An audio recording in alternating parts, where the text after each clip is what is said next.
Hello, everyone, and welcome back to the Covenant Cast. I'm Zach. And I'm Steven, and we're going to cover some news today, of course. We got a new set from Champions, which is a very important topic. Announced. Thank you. We've also got Organized Play for KeyForge that is continuing to develop, and I think we want to dive in pretty fully to that. It's some new things Pretty wild. Kicking around. And then also covering a little bit about cheating. I think we want to talk about it. It's the hot topic of the week, so let's dive into it. Stay tuned. Stick with us.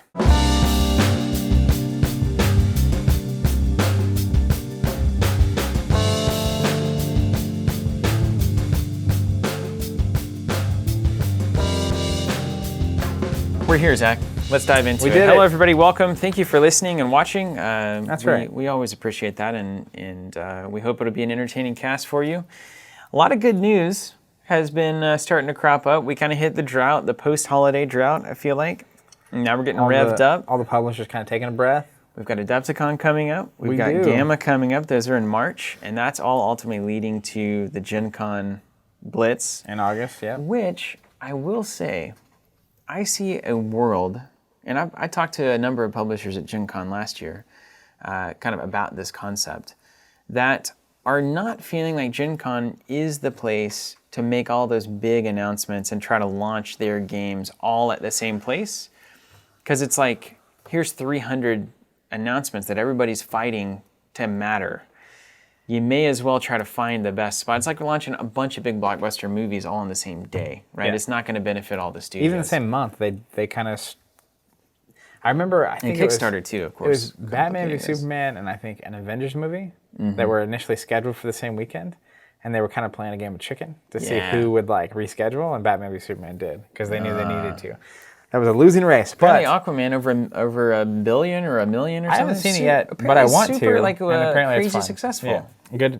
Great for them. The Wonder Woman movie I thought was great too. Yeah. That said, I do agree that like the thing about Gen Con, and I feel like everyone saw a couple companies do this maybe 5-10 years ago, where they had these massive releases at Gen Con that were just like mega successful. And that wasn't always the case. Like growing up, their games were coming out all the time. It wasn't just a Gen Con thing. But then everyone started doing that. And probably 3 or 4 years ago, if you look back at our Gen Con videos, there's one where we just did a blitz of all of these board games that were being announced. Remember that, Jim? Yeah, he's over there and having a little PTSD. But the reality is, like, it's great if you're one of the 2 to 4 companies that wins, but you're swimming in water with a lot of fish at Gen Con. And so it makes a lot of sense that especially a lot of the smaller publishers wouldn't like triple down. And Gen Con's expensive, right? Yeah. The hotels are expensive. The booths are expensive. A lot of times people have to airlift things to make up for the fact that demand was so high. And it's like, man, you're losing a lot of money on that, on that deal. And so I'm not surprised to see that kind of changing. But I mean, you just always kind of expect at this point, like a good 2 to 5 big things will be successful and come out and show off at Gen Con. And the thing is, we don't even know if that's the case. This is pure speculation for me. Yeah, a lot of people were talking about it last year, like, well, I think we're getting away from the hype, everything around Gen Con for our particular company. And if enough companies do that, well, then someone it's wide open right for someone to walk in. Does it. I mean, FFG's been, heavily invested in doing that and really trying to make that a thing, starting a couple of years ago, many years ago. I really feel like it started with, for them, X-Wing and Netrunner, which not only were announced, I think Netrunners were announced beforehand, but were announced and came out at Gen Con simultaneously, and it was the craziest thing I ever saw. And so then now it kind of feels like that. No, I'm just kidding. But it just feels like they're trying to replicate that. Yeah. And a lot of companies are trying to replicate that, from all the board game to card game to whatever. But we'll see. Yeah, we will see. Meantime, we have Champions, Warhammer Champions. So let's track the graph for Champions, I think. You may me draw it with my hand? Yeah. So I think when the game... It's a TP. So whenever the game first came out, I think, first of all, it's hard. It's very hard as... if people who are evaluating games in this space, particularly not just from a do we want to play this perspective, which is hard enough, but do we want to have a commercial relationship with this game, which is a really strange way to say it. Do we want to sell it? Do we want to stock it? Do we want to go through all of the steps that it takes? Because there's risk involved in that, and so you have to believe in the product that you're selling, right? For us as well, like obviously we do a lot more than just selling the product. Right. So every time we say support a game, that usually involves we create an extensive learning series. We're doing content. We're doing live streams. We're doing podcast discussions. We're actually selling the product. We're building a local community with it. We're adding it to our event schedule. Right. It just keeps going. A lot of times we'll design compatible tokens and other products and stuff. So like, for us, it's this extensive. I just saw a picture over there that was really funny of myself. Can you go back to it? Gosh, I just can't handle it. Hold on, can you tell people why you're growing your hair out? I have said this on the cast, I think, before, but I will. I kind of fell into a bet that I wouldn't go to Halloween as Swolo this next October. So in order to, Steven can't handle it, to achieve it, I'm growing my hair out and working out a lot. It's really tremendous. To get swole and hopefully have long hair. Man, this is a real investment in a Halloween costume and bet. I mean, what's on the line here?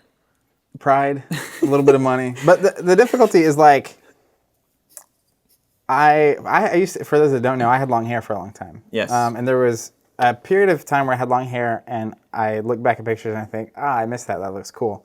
And then there was a period of time that wasn't good. Yes. Which we won't talk about. Yeah. But when I see myself, I saw a picture, I was kind of making a goofy face, and my hair is kind of just going crazy right now. And the reality is just like, I want to make sure that I don't go back to the bad period. Right. I need to go right past it or before it and then cut my hair. Take what was good about the OG hair and use it in a new and exciting way. Yeah. Well, the other thing was, there's a multi thing. I also wanted to get healthier. Right. And the other thing is, I'm getting older and my hair's thinning. And it was like, if I'm ever going to have long hair again, now is probably the time. Oh, that's fair. Yeah, welcome to age, right? Or it's gone. It's really crazy. Yeah. So anyway, supporting a game, a big deal for us. Sorry for that. That picture is funny, right? Yes. Extremely funny. Yeah, they can't see it. Sorry. No, they could if our video and our chief the podcast officer. The podcast listeners can surely not ever. That could be the thumbnail on the podcast. I'm just saying. I'm just kidding. Don't do that. Wow, you're an idea guy, huh? I have a lot of ideas. So Champions, they did a lot of things right in that. Well, they did some things very wrong on release, which was that the buzz generation was not really there. It was kind of a groundswell of people like us at Gen Con trying the game kind of on a whim and saying, this system has an immense amount of potential, just in general. Depending on the cards that get created for it, it has an immense amount of potential. The system is great. And on the first set of a game, this is what happens with so many games. There are genius systems in play. I think the vast majority of games go off the rails, not because the system breaks, but because the designers of the cards and the content that is put into that system break it. Sure. Or otherwise make missteps. And I'm not saying that's what happened in Champions. We'll get to that. But also have a very ingenious app integration. Your physical collection is actually integrated to your online collection one for one perfectly. That is the first game that has really accomplished that. And that is notable and worthwhile. And the technology aspect of this game is excellent. Through the roof, yeah. And the initial, aside from, the initial balance was not good. Destruction way too strong. I think that became clear. They launched the app, and within a month, it's like you get to the top tier of the rankings, and like 90% of your games are against the same deck. Well, this is what happens too, and this is kind of there's always unforeseen, like Philip used to say, our old programmer, I see shadows of problems in every solution, right? It's like there is this solution to a problem of finding players that is having an online component and integration. That problem, though, is that people are now churning out hundreds of games, maybe daily.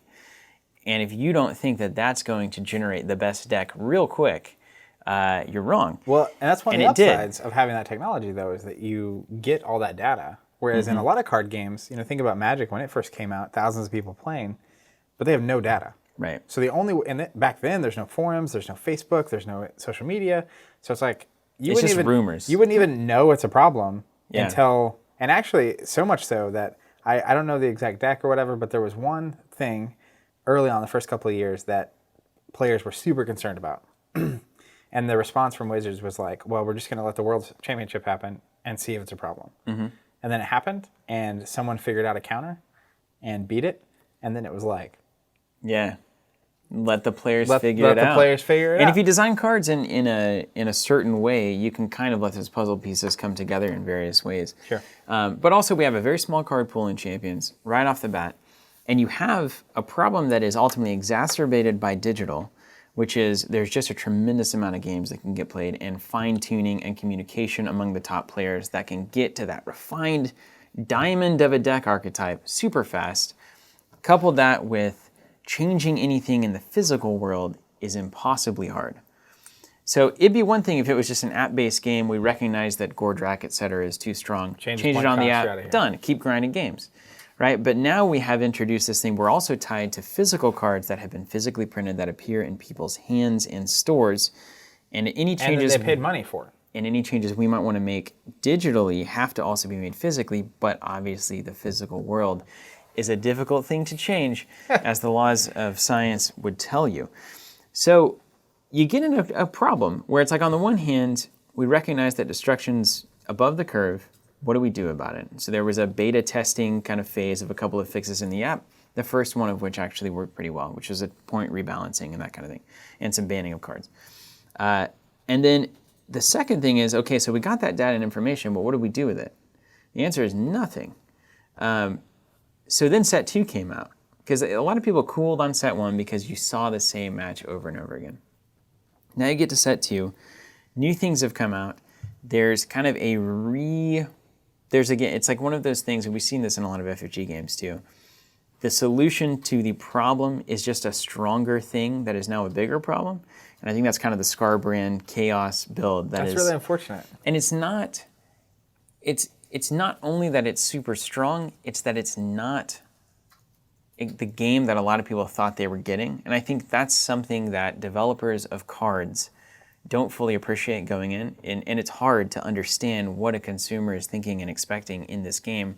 I saw Champions as a very tactical and kind of even a long-term strategic game where you have a very limited amount of options and you're having to manipulate time as a really important variable, which is different than a game where you get events and you just play them over and over until your opponent's life is 0, right? And there's a number of builds that do that, not only just in Chaos, but the Death faction has some of those as well. And so all of that kind of combined into this set 2 environment that I think left a lot of people kind of looking at other options.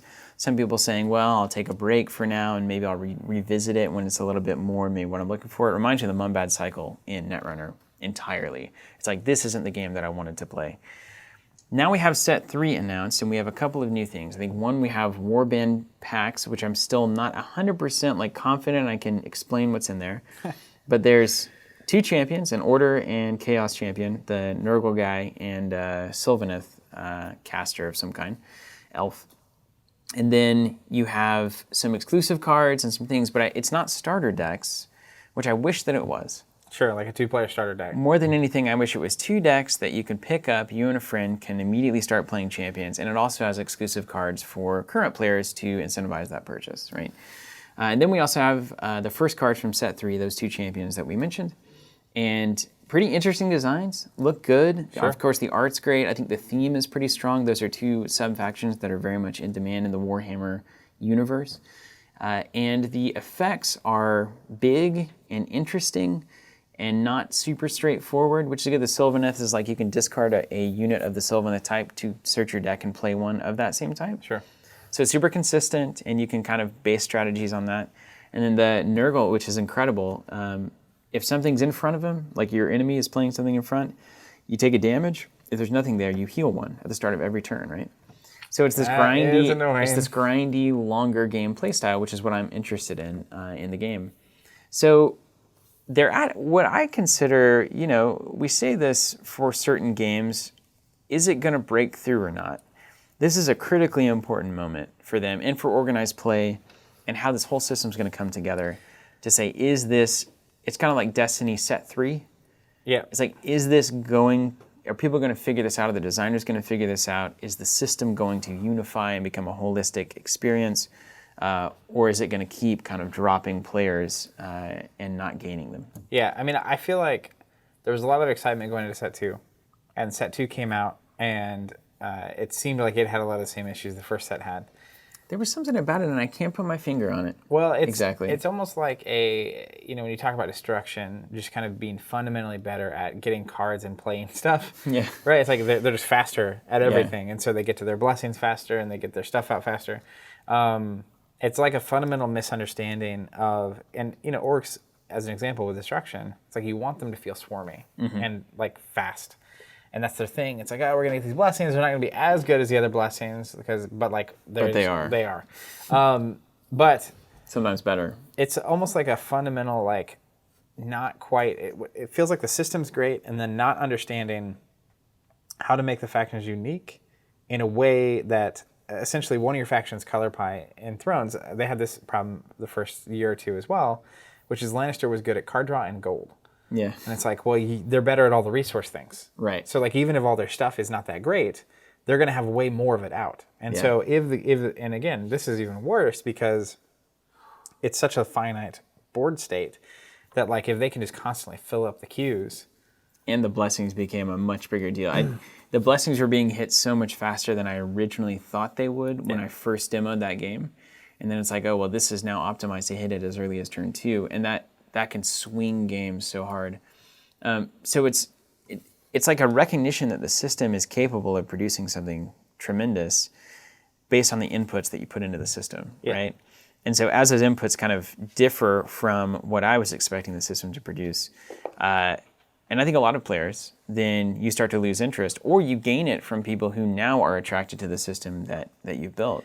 Well, and it almost feels like, I feel the same way now about Destiny, where when you first start playing, right, this idea that you get 2 resources a turn, you'd start, and it's like, oh, I either spend 2 resources on an upgrade, like a lightsaber or a blaster, and I have another die that I get to use now, or I spend money on doing other things like manipulating dice or whatever, events, and the choice is big, right, and when you're choosing to do what and invest in what. And now it's like, I actually think the fundamental problem the game has is that resources are too easy. So like there's a card called Vader's Fist that costs 5, and it's like, it does what you would need a 5-cost card to do to be playable, because there were some early ones that didn't get played because they were just too expensive. But now that resources are easier to get, you're getting these big, powerful things out quickly, but that also means the games are going really fast. Yeah. And like Champions, when you first start playing, you expect the pace to stay about the same.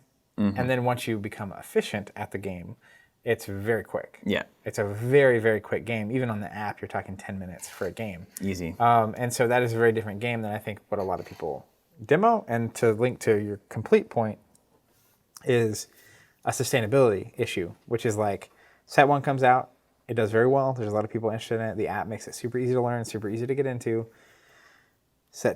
Obviously, you get to a point where there's problems. If you want to play on the ranked games, you're going to see the same decks over and over, and that's boring. And that's pretty common for a first set. It's like you have a best deck, and people find it, and people use it.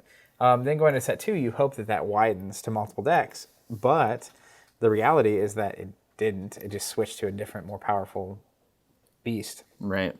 And so, at least right now with Destiny, because resources are so easy, pretty much any deck is viable. Like, it's so wide. I mean, That's interesting. any characters you want can do it, because you can just... Anyways, as long as there's a couple fundamental things in play. So if it were the case in Champions, where it's kind of the mentality Spoils had, which was like, nothing's broken because everything's broken. Yeah, I hate that. Yeah, but it's like, if every deck in Champions could move at that pace and that efficiency, it would be less of a problem. But it's particularly a problem when there's only one doing it.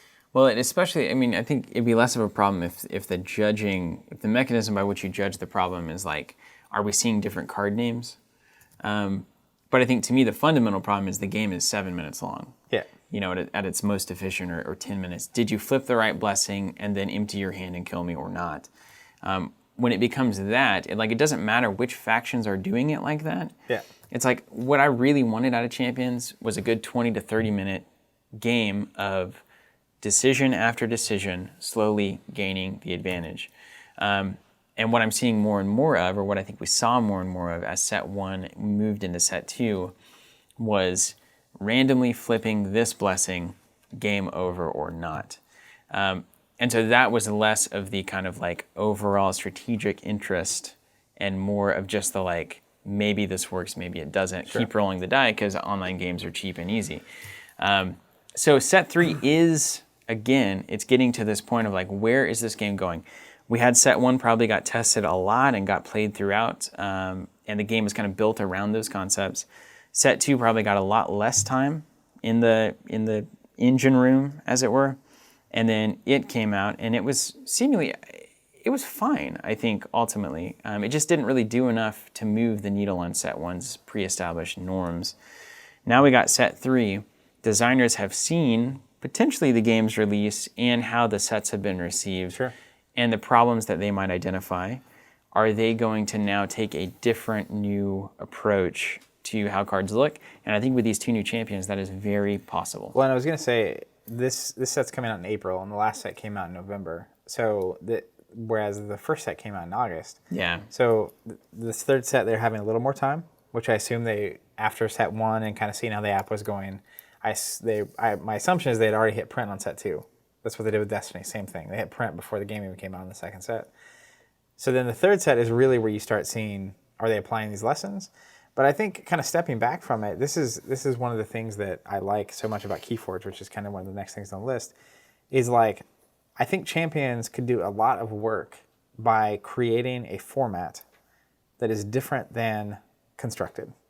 I don't know what that looks like. I'm just saying that the fundamental system is great.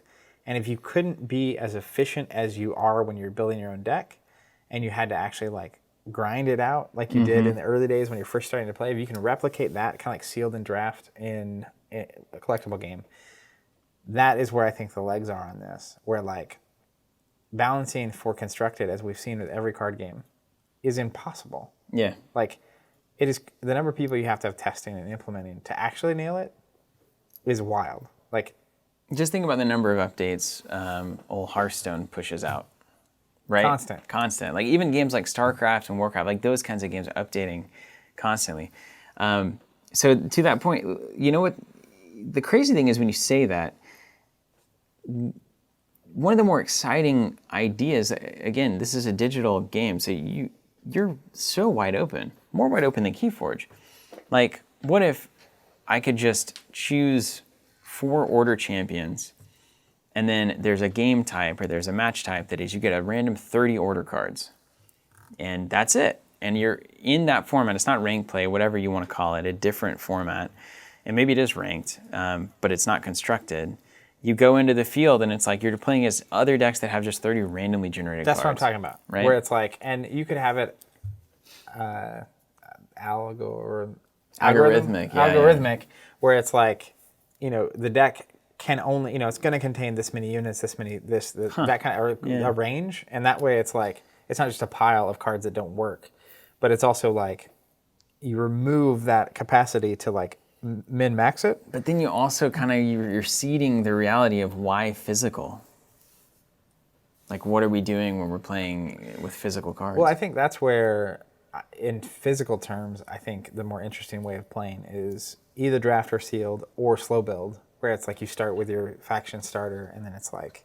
Or like campaign, like narrative-based stuff. And I think going narrative completely, that's where that box comes into me, is like, it seems like they're telling a narrative thing, and you're telling us the end of a story that started. They did a lot of posts about this, this voting and all this stuff. And so, like, if they're telling a story, it's like you could just have games that aren't about winning, but they're about certain story elements and how, your games are going to... But you have an app, so you can report stuff there as well. But it's like, I think you can take the system and do so much more with it than min-max competitive play. Yeah. But, kind of, they also announced organized play, and it's like, they're doing things that are different than other companies can do because of their technology. But again, there's this weird focus on like, the only way is like heavy competition, all about min-maxing. Yeah. And the reality is like, most people, I wouldn't say most people, it's just like, I'm not sure min-maxing is the version of the game that is most fun. Is it the best way to have fun in this particular system? Yeah. I think that's a question you have to ask. How can we create a format that makes this system as fun as possible for the most amount of people? It would almost be like if in chess, this is a weird analogy, but if your back row could be any of the back row pieces you wanted, and then it's like, random kind of? No, it was like, I'm going to use all queens. Yeah, it seems like the right choice. And it's like, That's what constructed feels like to me. Yeah. Where it's like, yeah, I get that, like, that's the best piece. But, like, it's way more interesting when we have to find ways to use the interesting pieces. Yeah. The pieces that only go diagonal or move in an L or whatever. I completely agree. And they have been doing the campaign, like the solo stuff, where you can have kind of a narrative element that is basically like solo challenges that the app is building, and challenging you with all these weird decks. But that doesn't really inform how you and I get together and have fun with this game, right? And that's where, like, I mean, you can obviously put in the app, it's a lot easier, but it's like, choose your faction. You're playing as that faction for this campaign, this month or 2-month campaign. And then all of a sudden it's like every game matters and you're under certain restrictions or you get random decks, or it's like, this is the Nurgle versus this theme. So your deck has to include at least these 6 requirements or whatever. I think it's best when you get a couple of packs, you just build it and keep going. That's what, like, right? That slow build. I think that's what we reach back around to. to. Yeah. We did a Saga set on that second set as a group, and it's like, I don't think that's the right call. I don't think it's right. Yeah. Part of me is just like, I want to start back with a starter, and then it's just like, let's all add a pack a week and then just play with that. Now that said, it was super nice to scan all those cards into the app and just have it immediately and be able to start building new decks. Like, it's hard to get rid of that. Honestly, it's hard to give that up. But also, you can have all the cards available. You just have to impose your own restrictions. Mm-hmm. Like, you can choose 2 differently named cards to add to your deck every week, let's say. That's it. And so it's kind of like building a character in like a Diablo or anything where you're leveling up and choosing skills and talents as you go. You might have an idea of where you want this deck to be at the end of that journey, but the journey of getting there and being inefficient until you reach that, now I've got all 6 of these cards that I need and 2 copies of each, now the deck is firing. That's fun to me. Yeah. Like, I think that's really fun. Anyway, that's the little Champions. We haven't talked about Champions in a while, so I'm happy to do that. So Savage or Savagery, I think it's called Savagery. Set 3. Set 3. All eyes on this one. I am looking forward to it. This is either going to keep me or lose me, I think, on this set. It's the make or break set. I truly believe it. KeyForge Organized play. Speaking of, yep. It continues to roll out updates and has a digital component that's coming into focus as well. So all companies looking to kind of play with this integration and how can we bridge these 2 spaces. The most recent organized play announcement is pretty cool. It's cool. It took us a while to understand it. It took me a minute, but essentially, and I like that they're doing this. I think I mentioned this last week, but the approved stores on the retail finder, on the app, and on the website can host a once a week chain-bound event. And based on the number of players, so it's 4 to 8 players is 3 rounds, 9 or more players is 4 rounds, and then basically your performance dictates, as an example, there's 9 or more players, you play 4 rounds, and if you win 3 times, your deck gets 3 chains. So the next time you play that at a chain-bound event, you start every game with 3 chains. Right. And a chain means that if you have 1 to 6 chains, you draw 1 less card at the start of each round, and then you lose a chain, or at the end of each round. So you kind of are handicapping your own deck, right? But then they essentially have power levels, which is if your deck has 1 to 6 chains at any point, it's power level 1. And even if you, basically also if you lose, so if you go like 1 and 3 at a 4-round event, you actually lose chains. So they go away because it's like, oh, you're losing, we're going to take the handicap away. But if you ever hit a power level, the deck is always of that power level. So 1 to 6 is power level 1, 7 to 12 is power level 2, 13 to 18 is power level 3, and 19 or more is power level 4. And so it took a minute to process it. I'm saying a lot of numbers here, but essentially, as you win more, your deck's going to get more handicapped. And then if you keep winning, you're going to keep leveling your deck up. And so what this allows for is that someone can't just show up to the same weekly tournaments at the store every week and just dominate the event because they happen to get the crazy awesome deck, right? It's going to get harder and harder. And then the ways in which they can use this system go on and on and on. Well, the reason I like this approach is that you're trying to solve the problem. And actually, I'll read it because I think this gives us some insight into the intent of this kind of change. So from the article on Fantasy Flight Games, this means that KeyForge is leading the charge toward an innately fluid local metagame. A single deck cannot dominate your local scene week after week. As decks win, they'll gain chains, and if they keep on winning, they'll eventually gain enough power levels to level out of the chain-bound environment entirely.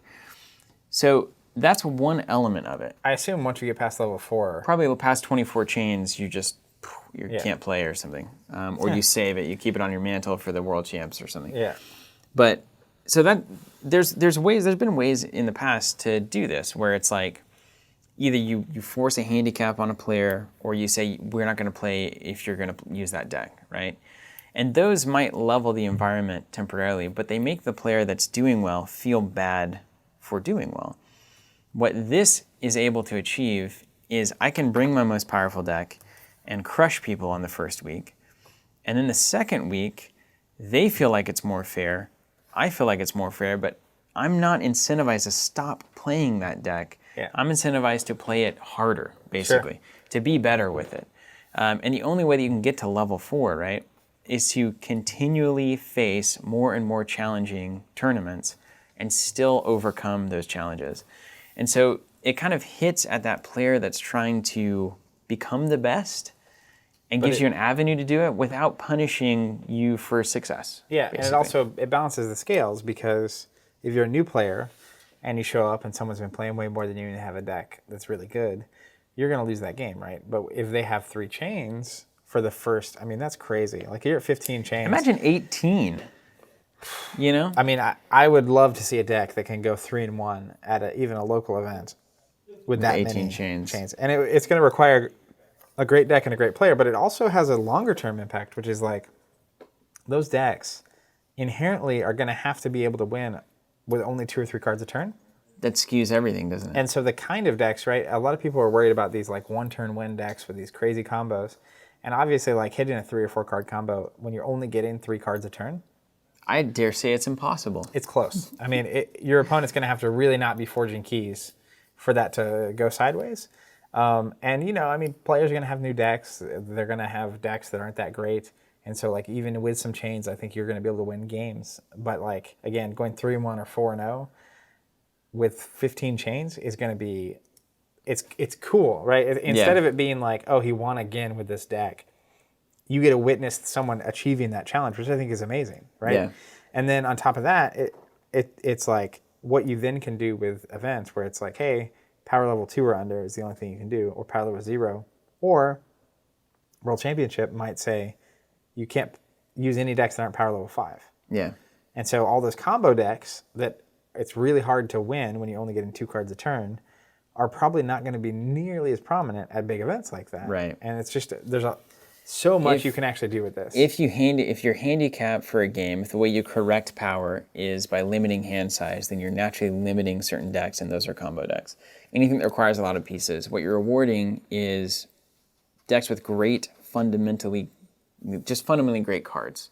Yeah. Right? And that work together in synergistic ways, but not in relying on each other kinds of ways.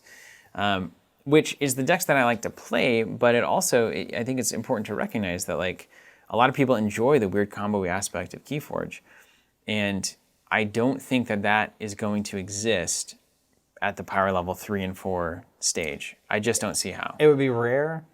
Like, I think it's going to be rare and difficult. And the other thing I like about this is, so at these local chainbound events, right, you earn Amber Shards that are in your app. You power up decks, right? And so, like, for the first time, it actually feels like your local weekly get-together is itself fluid, right? And kind of balancing itself out, which is a cool little thing to watch. Yeah. But then it ties directly into the rest of the organized play system for the first time. Like, legitimately, because, you know, we're going to Adepticon, they're having one of these Vault Tour events. And it's like you can spend your shards in the app there that you've been earning at your local store. And they're going to, I believe, have events that you can only get into by unlocking certain things in the app or gaining enough Amber Shards. So, like, they're immediately rewarding you actually going out and playing in your local community. One of the problems Champions has, which is, like, it becomes easier just to play on the app. Right. Right? And it's like they're actually, like, if you want to level a deck up, you got to go out and play at events. And the number of times, like, you're going to start looking for these events, right? Because maybe your weekly gathering at your local stores on a Wednesday, and then a store 2 hours away is having something on Saturday. And it's like you can actually take a deck to multiple chained events in a week. You're just going to have to go around and find people to play with, which is awesome. And that's something that we've seen. I think it was an interview with Christian Peterson, who was head of FFG at the time, probably a couple years ago, talking about technology and integration and how that works in the games industry. and trying to find that sweet spot between too much and not enough. And I think we do see the different approaches. Whereas, FFG might say Champions went too far with their digital integration, right? They invested a lot in that direction. And then FFG with KeyForge is saying, we're pulling back from like being able to play the game on your phone and these kinds of things, but still integrating it enough that it's making it easier and more fulfilling to play physically. And so it's kind of just giving it a boost rather than replacing the experience. I think as a vehicle for doing the thing, it's powerful. Yeah. Like I think there's a lot of technological exploration left.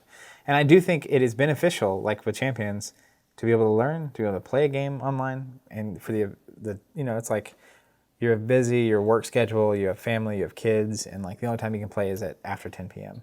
It's like it's really helpful to be able to play, and then once a month you might make it out to a thing, but you simultaneously encouraging making it out to the local thing and actually being a part of the community.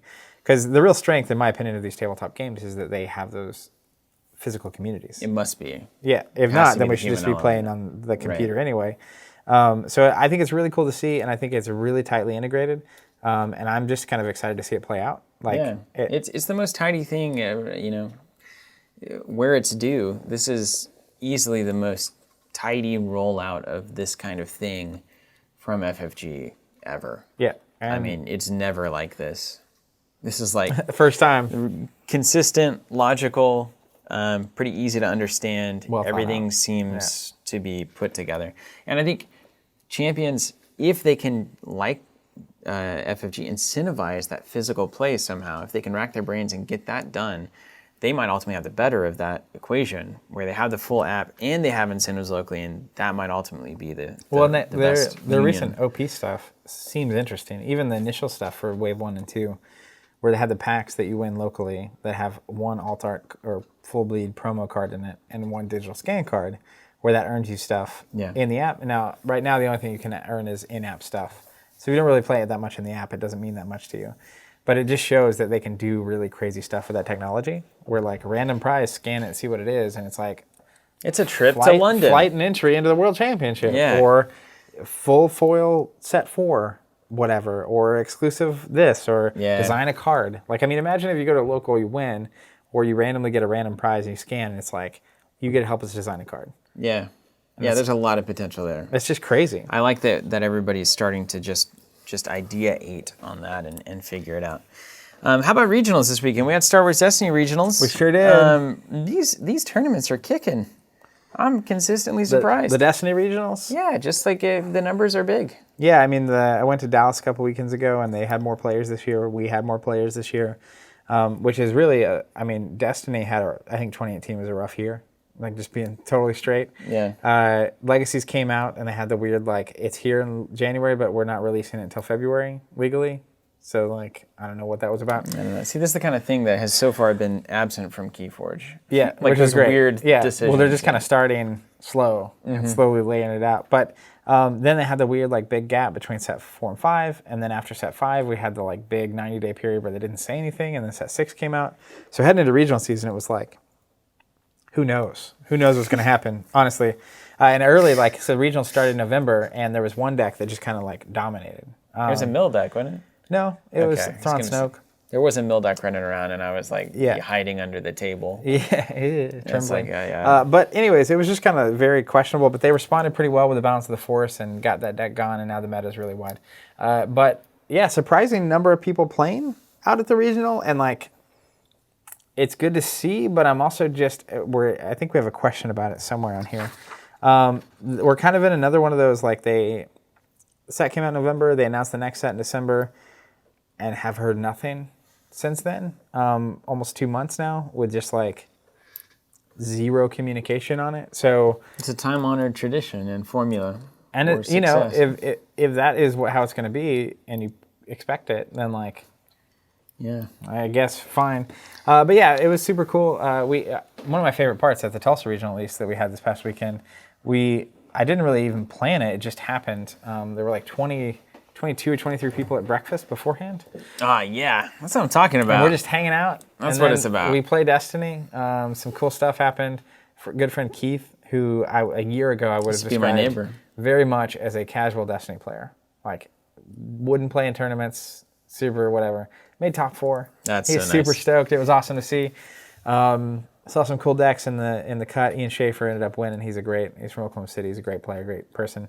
But yeah, it was a great time. And like last night I actually posted a picture on Twitter, your favorite, of a stack. I basically went and deconstructed all of my standard decks, and I just had a big pile of cards, and I pulled out all the standard stuff because I was going to sort it and put them in the binder so that I can just put them away. Because I'm officially just like done. Yeah, Like, with standard. I'm out. There's no more events I'm planning on playing with standard, current standard with Awakening Cycle.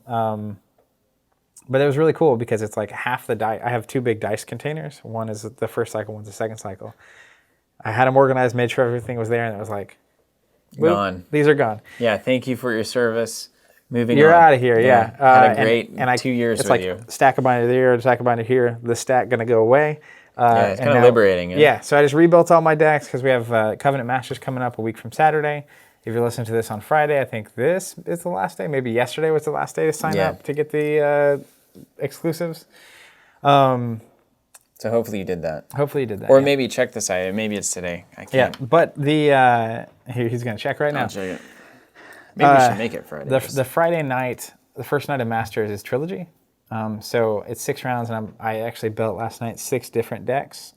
And we record this on Wednesday typically, so tonight's our Destiny night, and I'm going to be trying out some of those this evening. Super fun. But I'm just excited. I'm excited for a new leaf.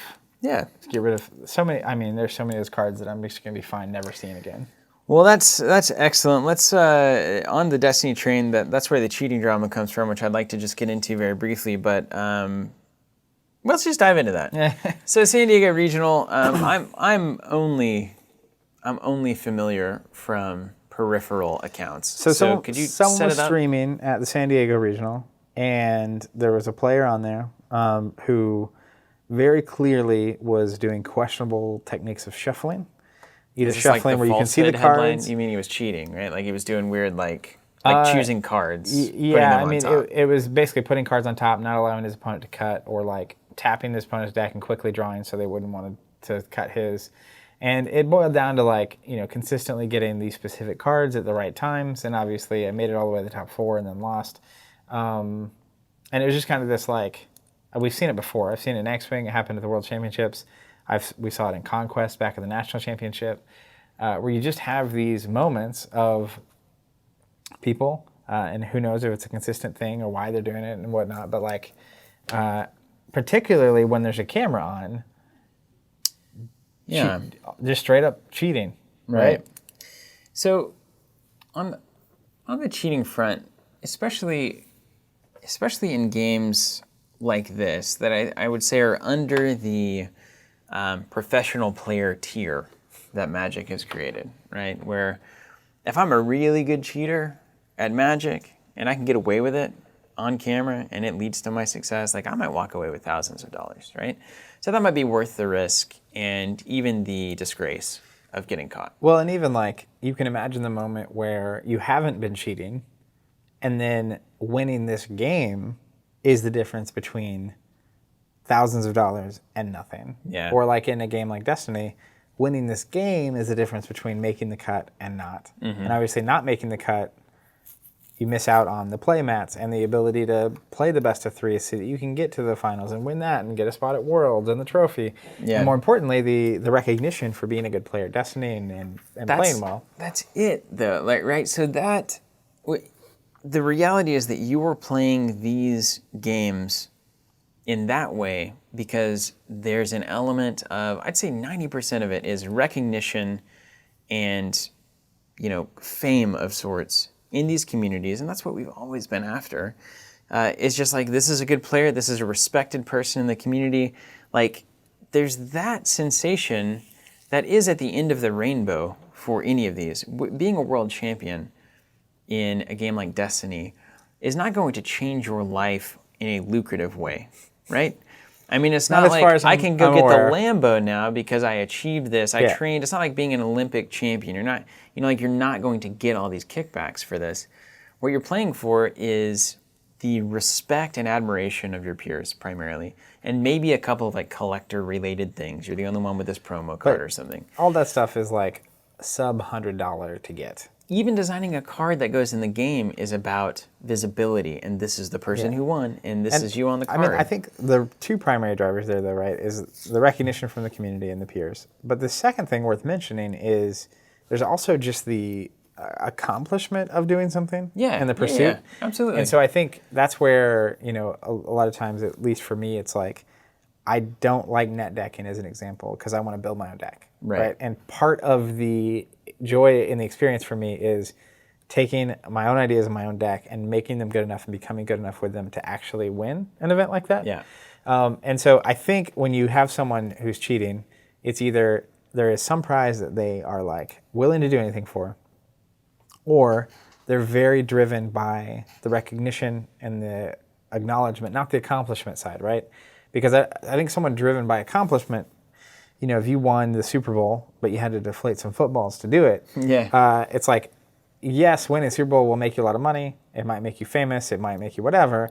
But like, it has to be less of a sense of accomplishment, unless the accomplishment is getting by with cheating and you feel something about that. That's what I think. I think there are two pathways here. One is, I think, a sadder reality, which is somebody who is looking for acceptance and admiration so much, or so devoid of that in the everyday life, that they're willing to risk losing any shot at ever attaining it in this community to have it even for a moment, right? And that to me is, well, it's like, it literally makes me sad to think that somebody is in that kind of a state psychologically. And I don't think that's unlikely. I don't think it's very unlikely at all. I think a lot of the cases, this is it. The second reason to me would be that your sense of accomplishment is stemming from the fact that you pulled one over on everybody. You didn't get caught, you were under all the cameras, you played a lot of opponents, and it's not even that you won, it doesn't matter. The deck is simply there to be a mechanism by which you can cheat and do well. But it doesn't really matter. All of it is about, I didn't get caught, I walked away, I stole it all from these people who might have deserved it more. How clever am I? How good am I at you know, keeping my hands in weird, you know, drawing configurations? Extra cards, etc. Yeah. And I think in Conquest, I got the sense that that's exactly what it was. Because we interviewed that guy as the champion of Conquest, and there was a certain smugness to it. Yeah, this is from fame, him himself.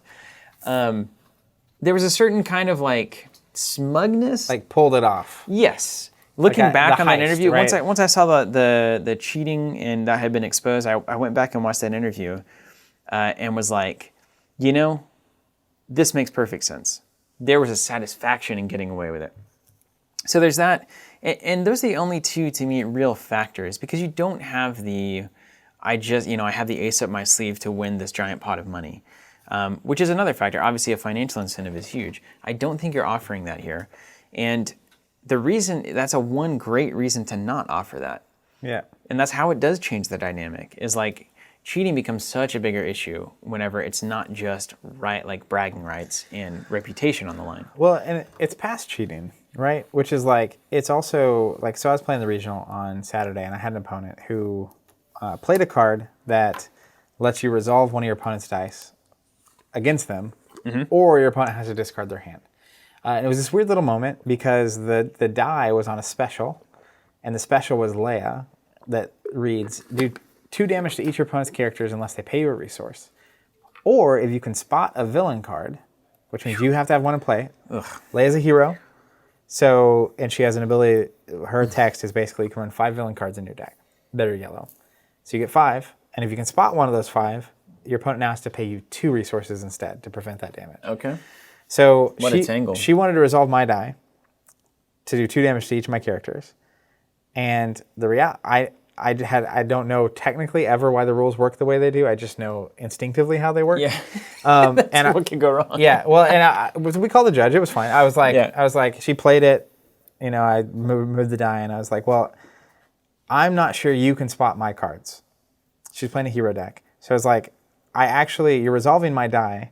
But you still, as though it was yours, so like if there's weird modifiers on dice based on character building and stuff, but it's like, but you still have to spot the thing, and you can't spot my cards, you spot your cards. Yeah. And so I was like, but we can, because I was just going to pair 1 instead of 2. And that's a huge difference actually at that moment in the game. And we were both 2-0 or 3-0. So this was like a pretty relevant game to the regional. And the reality of it was, I was like, hey, I think it's how it works. If you want clarity, I'm happy. Like, we can just grab a judge and they'll tell us. Grant comes over, finds out the ruling, and I happen to be correct, which is you have to spot your own cards. And the other thing it does is, in this moment, it's very easy for me to be like, all right, pay you 1. And then, like, because you didn't understand how the rules worked, you played a card, it was a legal play. Yeah. The technical reality versus the spirit of the game. Yeah. So once we had clarification, I was like, hey, if you don't want to play that because of that, be my guest. Like, I get it. And so they took it back and we continued play, but it's like, I would never want that game to be decided because, like, this very weird, obnoxious rule changed it. Because there's the achievement element of it that, like, I played all square and fair games and came out victorious. Yes, I'm not wanting to win. That's what I'm after. Because of confusion. I'm wanting to win because I built a good deck, I piloted it well, and I just bested my opponents. Yeah. But in that moment, if we were playing for $10 million, even though I still want the accomplishment, it's like, and I'm not cheating, I'm not like doing anything wrong, it would be very easy to be like, sorry, you played it and you didn't know the rules. So, like, no, that's not my bad. I totally agree with that. And so, like, it's different. You just create this harsher vibe around it that, again, when you come full circle, right, asking why are you here doing this in the first place, right? And it's like having something outside of work. A lot of people have 9-to-5s, right? And it's like not super fulfilling for a lot of people. Having something you can pursue excellence in, right? And like achievement in. Having something you enjoy. You go down the list and it's like, it just seems like the harder you incentivize winning, the more friction you create in all these moments that should be about personal achievement, having fun, meeting people, etc. Yeah, community-based kind of revelry. So in this case, right, like looking at it, it's like from everything everyone was saying online, everyone's like, man, he's always been the nicest person, etc. So I assume, for some reason, deep desire to do well, and was just willing to do things that were questionable to achieve that, and that's unfortunate. Yeah, like that is unfortunate. And to me, like I'm a pretty Kantian and ultimately probably utilitarian. You got to ban that, right? I mean, that's what I would do. It's just like, well, you've lost your privilege. Like, because so much of these games is a mutual trust that everybody's on the up and up. We're all playing by the rules. Yeah, and so you have a rule breaker. You must cast that out, not only to make an example, but to prevent that behavior from happening again. Yeah. And I don't know. I heard that they just got a warning or something, but I don't know. See, the ins and outs of those situations are so hard to judge from afar. Well, and it's a weird situation where, like, there's no official, here's how judges and TOs are supposed to work. Remember how that was supposed to happen? Years ago. Yeah, I'd just forgotten about that. So there's no official, here's how you're supposed to respond to this. And there's no system for this. There's no checks. So it's just kind of a weird scenario. But, like, ultimately, the other part of this, too, that's kind of weird is just, like, I don't know. You don't want it to happen again, but, like, how much are you willing to, like, just chase this down and, like... Basically, baby bathwater situation in a lot of ways. Yeah, right? It's we could make this official, but, like, if you get caught, you're going to get DQ'd from the tournament, and, like, your peers are going to think less of you. Yeah. What's it worth? Like, right? Is it worth it to you to risk that? I don't know. Ah, man.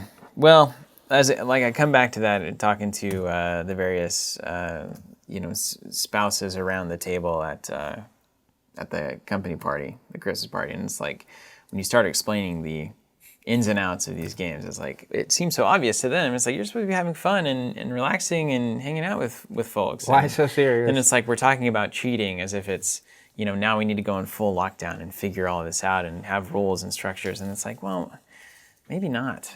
Maybe, or just like, maybe it's just like, just come on. Yeah. Yeah. I mean, the other thing is, like, we as people participating in the community, everyone listening, watching, and us here, can just demonstrate the behavior that we approve of, right? And, like, not everyone's going to play clean, but, like, we can. Mm-hmm. And then cast them out, Zach. Yeah, cast them out. Be gone. Make an example. Okay, I will say, quick note, it's crazy. forever we really planned out these podcasts. Mm-hmm. And the past couple have really been just us talking about what's going on. Yeah. And Is that better or worse? I mean, maybe that's the question Should we'll we ask at ask? the end of the Let's episode. ask that at but the end, yeah. the reality is, like, there is actually, even with it not seeming like there's that much going on, a ton that we can talk about. And we don't cover very much. And I feel like I'm looking at this list and we haven't even gotten to the questions yet. So Let's run them hit down, this Zach. quickly, really quickly, though. Transformers continues to announce spoilers. I think we have one of our spoilers going up soon. I just finished writing Yes, we a do. little piece on that. Little preview. Surprisingly interested in this game still. Okay. I got my first box in the subscription and was like, this will be fun. Transformers are fun. Build the jets. This seems fine. Got the jets, got the cars. This is great. This is just fine. And then it was fun.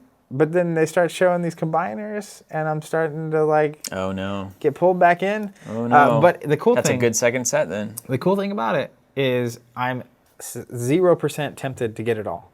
I still don't have most of the stuff from the first set. I'm gonna get one box of the second set, and it's like I'm legitimately for the first time in my life playing a game where I'm okay there. Okay. Like I Great. I love it. I don't need now. It's gonna be tough because if you get like 4 out of 5 of the combiner pieces, then they're just kind of That's what useless. singles are for. Yeah, but like that's a dangerous path when I go past the box. You know what I mean? Yeah, it's like in dabbling in the Champions. dark We were like, side. we're gonna do one box together as a group, and then it's like, or we're gonna get a saga set. I wish we had stayed there. I also wish we'd stayed Honestly, there. let's burn all Maybe our we'll cards and return start back. over. Yeah. Well, we can. I'm not gonna play Or give Scarband them or whatever away. it is. Yeah, just get them out of here. Okay, that's the list. Now let's get to the questions. Here's the thing. If you're new, you can use the hashtag AskCovenant on Instagram, Facebook, YouTube, Twitter, Twitch, anywhere on the internet, on the website, askcovenant.com. Just kidding, it doesn't exist. Maybe it should. I think it does actually. Didn't we buy that? I didn't. Uh-oh. Don't buy it if you're listening to this. I'll be right back. Anyways, question from Jonathan Clark, number 1. You can use the hashtag. We'll answer those questions here on the show. We love doing it. We have a ton of people asking questions, and We'll spend more time on it in the future too. Yeah. Jonathan Clark, after only recently falling for the tabletop bug with KeyForge and looking for another game, how much fun can a non-Star Wars fan have with Destiny? Now, hold on. Anybody listening who's questioning things that might be said about KeyForge, new player right here, got in with KeyForge, now potentially going to other This is exactly what we were talking This about. is right. This is the gateway. It's so important.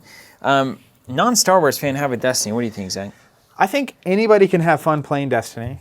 I'm just questioning what got you interested in Destiny in the first place if you're not a Yeah. Star Wars fan. Because I feel like I would enjoy it a lot less if I wasn't really into Star Wars and like seeing these characters pair up or these characters fight each other. I think it's an incredibly fun game. Check out the Learning Series for Destiny. If you like the way it looks, you can buy the starter, play out some games. If you have fun, buy some more. But I would say, if you want, leave a comment. Maybe we'll talk about it next week. But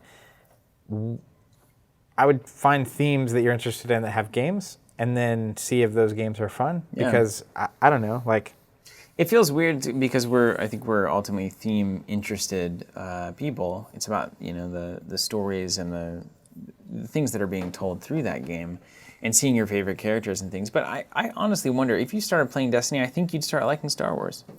I know that we have at least one local who hasn't ever really been a big Star Wars fan. He used to play a lot of Magic. Now he's playing Destiny. And like he'll play a character or a card, and he's like, "Who's this? Like, where's this come from?"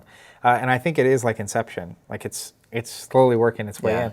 I think it was a big part for me. I started reading books as a kid, then we started playing the games, and then all of a sudden it's like now I know who that officer they never mentioned in the back of the scene is, randomly. And you may as well like Star Wars. It opens more doors than it closes. Yeah, well, it'll be here. That's for sure. David Vetchel, question 2. Doesn't Transformers strike you as a less complex Destiny without dice and resources?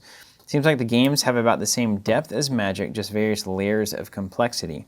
When you compare them to games like Netrunner and Champions, isn't it obvious which ones have more depth?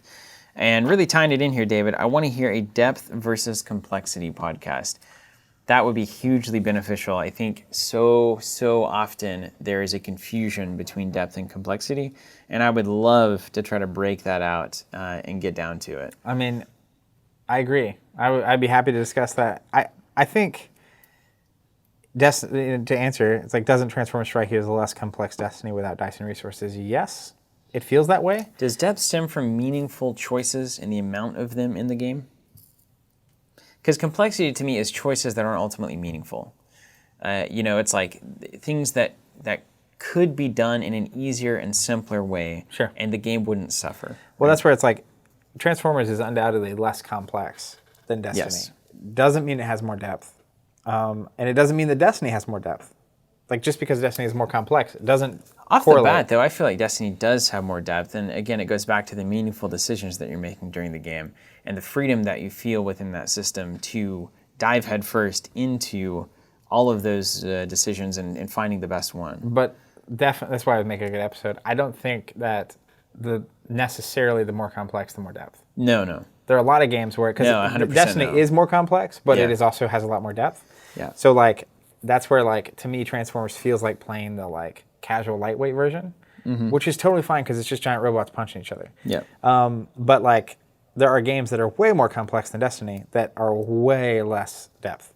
Like, Yeah, let's it's- have it's that. just- Let's figure that out. all right, we'll talk about that later. Like, I think L5R is a great example of this. Complexity, by the not way. depth. It's a huge amount of complexity and a good amount of depth. But like, right. it's not equal. We'll come back to that. That'll be a whole episode. All right. All right, Jay Bowser saying, how do you store and organize your collection of X-Wing miniatures and cards? That's interesting. So the way I store them right now is in their original packaging, unopened. I'm just kidding. I've opened my Imperial stuff. I haven't opened my first order things. That's a So- tidy way to store Yeah, them. no, what I do is I have a binder. Now that the upgrade cards are the normal size, they all fit in the 9-pocket page binder. So I have one binder for Imperial and First Order, and it's going to last me. What about the ships? I don't know where they came from. You remember those bigger Yeah. things we had from Monpok? It's from like hardware Ace store or from stuff. like Lowe's. Yeah. It's got these like two Yeah. things that fold down on the side, lots of space, and it's got the drawers that fold out from the middle. Yeah. And so like now that I'm down to just First Order and Imperial, by the way, that's my favorite part of second edition. I dropped like 4 factions. Marie Kondo over here. I have so many. That's funny. That's a good modern joke of you. Oh man, I wasn't ready for that. Anyways, that's how you know something's culturally breaking through, right? I haven't seen it, but I know what you're talking about. Gosh, that's good. I was reading the book before it was cool, Zach. Got you. Her book? Yeah. That's It's awesome. over there. It's right there. It's on the library Which shelf. one? The Magic of Tidying Up. That's her? That's her.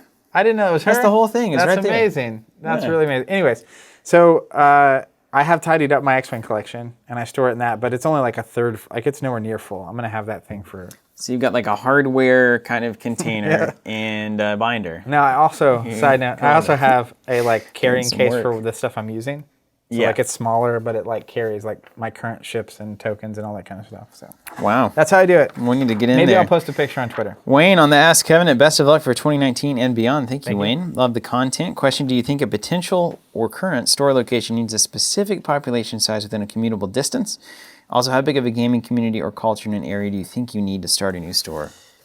I mean, yes. It's just the reality of business is that like if you have to have enough people coming and offering goods and services to them to pay money to be sustainable. And there is a number in terms of like obviously everywhere in the world has different rent prices, different space. In the U.S. at least distribution is pretty standardized at this point. But if you are wanting to run the store by yourself as one person, you're going to have a certain amount of revenue. And to do that, you're going to have a certain amount of clientele. Mm-hmm. But I do think I've seen successful game stores in towns of 20, 30, 40,000 people. Well, the thing about it is like a lot of times it's that scale between a lot of opportunity, so there's a lot of people trying to capture the opportunity versus a smaller space where maybe there's only 2 or 3 things to do in that place. And if you become the premier thing to do, then you can have a greater majority of the people coming to you. Big fish, small pond, small fish, big pond. That's right. Grape and whatever that was, that old... Do you want to own all of a grape or part of a watermelon? That's what it is. I'd rather own part of, a big slice of watermelon than a single grape. Right. Kind of thing. I want the whole watermelon, All Zach. right, so hey, we always end the show by asking a question We've got 2. to the audience. We've got 2. We'll have a live question and answer with Jeremy Zwern. Don't forget, coming up at the Covenant Masters finale next weekend.